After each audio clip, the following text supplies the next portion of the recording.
June মাসের 1, 2, 3, 4 দক্ষিণবঙ্গের সমস্ত জেলায় জুড়ে বৃষ্টি, বজ্রবিদ্যুৎ সহ দিনের বিভিন্ন হালকা থেকে মাঝারি বৃষ্টির সঙ্গে 30 থেকে 40 এবং কোথাও কোথাও 50 কিলোমিটার বেগে ঝোড়ো হাওয়া। হলুদ সতর্কতা।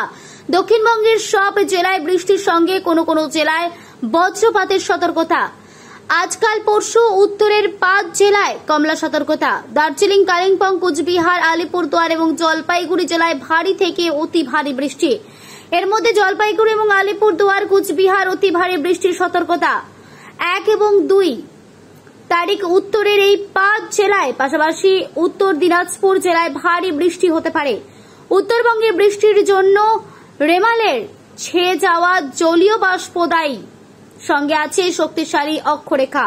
দক্ষিণের বৃষ্টির জন্য আঞ্চলিক মেঘপুঞ্জ দায়ী। এই স্থানীয় মেঘপুঞ্জ পরোক্ষে রেমাল দায়ী, কারণ ভারী বৃষ্টির পর ভূপৃষ্ঠে থাকা জল সূর্যের তাপে নতুন করে জলীয় বাষ্প তৈরি করেছে। আগামী 24 থেকে 48 ঘন্টার মধ্যে কেরলে মৌসুমী বায়ু প্রবেশের অনুকূল পরিবেশ। জুন মাসের 10 তারিখের মধ্যে দক্ষিণবঙ্গের বর্ষা প্রবেশের অত্যন্ত উজ্জ্বল সম্ভাবনা। নির্ভর করছে কেরলে বর্ষা ঠিক কবে ঢুকবে তার উপর। তো এই 1 তারিখ এবং 2 তারিখ এই দুটো দিনেই দক্ষিণবঙ্গের সবকটি জেলাতেই কিন্তু আপনার হলুদ সতর্কতা দেওয়া হয়েছে। Thunderstorm with lightning, rain and with gusty wind speed reaching 40 to 50 km/h। এটা আমাদের কলকাতা, উত্তর 24 পরগনা, দক্ষিণ 24 পরগনা তিনটেতে দেওয়া হয়েছে। 1 তারিখে, তার মধ্যে 1 তারিখও আছে, 2 তারিখও আছে এবং 3 তারিখও আছে। ঠিক আছে, এটা হচ্ছে ওয়ার্নিং। এবং এই 1 তারিখ, 2 তারিখ, 3 তারিখ, হ্যাঁ, নট অনলি 1 তারিখ, 2 তারিখ, 3 তারিখ, 1, 2, 3 এবং 4, হ্যাঁ 1, 2, 3, 4 এই 4 দিনই কিন্তু পশ্চিমবঙ্গের সব জেলাতেই light to moderate rain with thunder a few places মানে বলতে হয়েছে স্ক্যাটার্ড রেনফল, আর কি স্ক্যাটার্ড রেনফলের সম্ভাবনা আছে। That's all. আর উত্তরবঙ্গের জন্য সতর্কতাটা একটুখানি বেশি আছে। সেটা হচ্ছে উত্তরবঙ্গে আপনার কমলা সতর্কবার্তা আছে, জানেন? সেটা হচ্ছে আজ, কাল, পরশু 5টি জেলা: দার্জিলিং, জলপাইগুড়ি, কালিম্পং, আলিপুরদুয়ার, কোচবিহার। ওখানে কিন্তু ভারী থেকে অতি ভারী বর্ষণের সম্ভাবনা আছে, 7 to 20 সেন্টিমিটার। ঠিক আছে। আর জাস্ট এ মিনিট, সব কটাতে কমলা নয়, প্রত্যেকটাতেই ভারী বৃষ্টির, সব কটাতে কমলা নয়। কমলা হচ্ছে জলপাইগুড়ি, আলিপুরদুয়ার এবং কোচবিহার, সব কটাতে কমলা নয়। বাকিগুলিতে আপনার হলুদ, হ্যাঁ, সেগুলি বাকিগুলিতে আপনার হেভি রেনফলের সম্ভাবনা আছে, ভারী বৃষ্টির সম্ভাবনা আছে। কিন্তু জলপাইগুড়ি একটু কারেকশন করে নেবেন, হ্যাঁ, জলপাইগুড়ি, আলিপুরদুয়ার এবং কোচবিহারে কিন্তু হেভি টু ভেরি মানে ভারী থেকে অতি ভারী বর্ষণের অরেঞ্জ সতর্কবার্তা দেওয়া আছে। এবং কালিম্পং এবং দার্জিলিংয়ে ভারী বর্ষণের হলুদ সতর্কবার্তা দেওয়া আছে।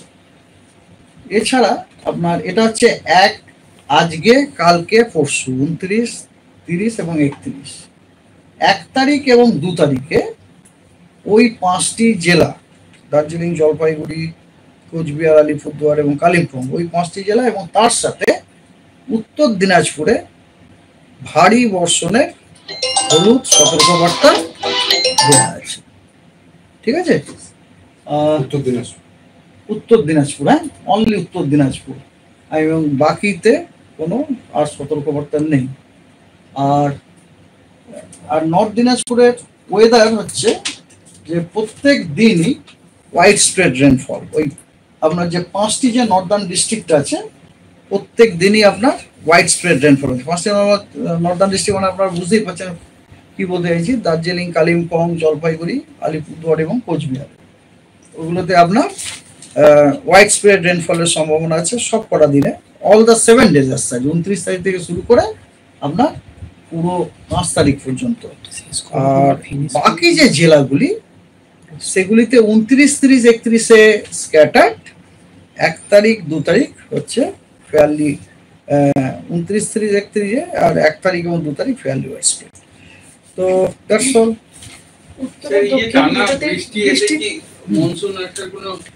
মনসুন আসার এখনো পর্যন্ত আমরা কোনো ইঙ্গিত পাইনি। এই যে বৃষ্টিগুলো না, যেমন ধরুন উত্তরবঙ্গের এই যে বৃষ্টিটা আমি বলছি, এটা হচ্ছে কিছুটা আপনার ওই যে আমাদের সিস্টেম যেটা আমাদের নর্থ ইস্টে চলে গেছে না, তার কিছুটা এফেক্টের জন্য এটা হচ্ছে আর কি।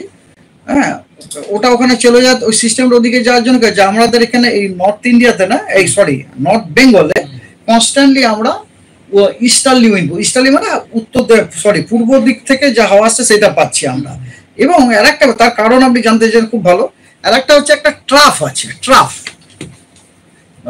ভূপৃষ্ঠ থেকে 0.9 কিলোমিটার ওপরে, আমরা যেটাকে আমাদের ভাষাতে 900 HPA বলি, ওখানে আপনার একটা আপনার কি বলবো পূর্ব পশ্চিম ওরিয়েন্টেড একটা ট্রাফ আছে, এবং সেই ট্রাফটা কিন্তু আমাদের নর্থ বেঙ্গল দিয়ে পাস করছে, এবং ফলে ওই ট্রাফ কি করছে বলতে থেকে ওই ট্রাফটা একটা লিফটিং মেকানিজমের কাজ করছে, আপনার ফোর্সিং এর কাজ করছে।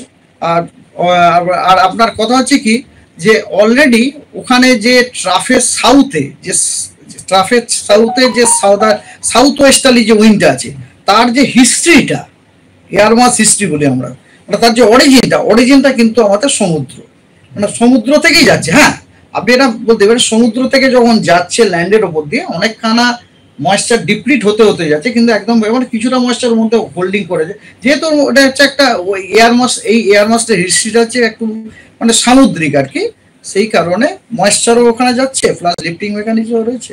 দ্যাটস ওয়াই দক্ষিণের বৃষ্টিগুলো কি আঞ্চলিক? একদম আঞ্চলিক, একদম থান্ডারস্টর্ম, লোকাল থান্ডারস্টর্ম যেগুলোকে বলি আমরা, এই সিজনাল লোকাল থান্ডারস্টর্ম, মে মাসে লোকাল থান্ডারস্টর্ম। ওকে, রেমাল চলে গেল, তারপরে এত হিউমিড কেন এখন?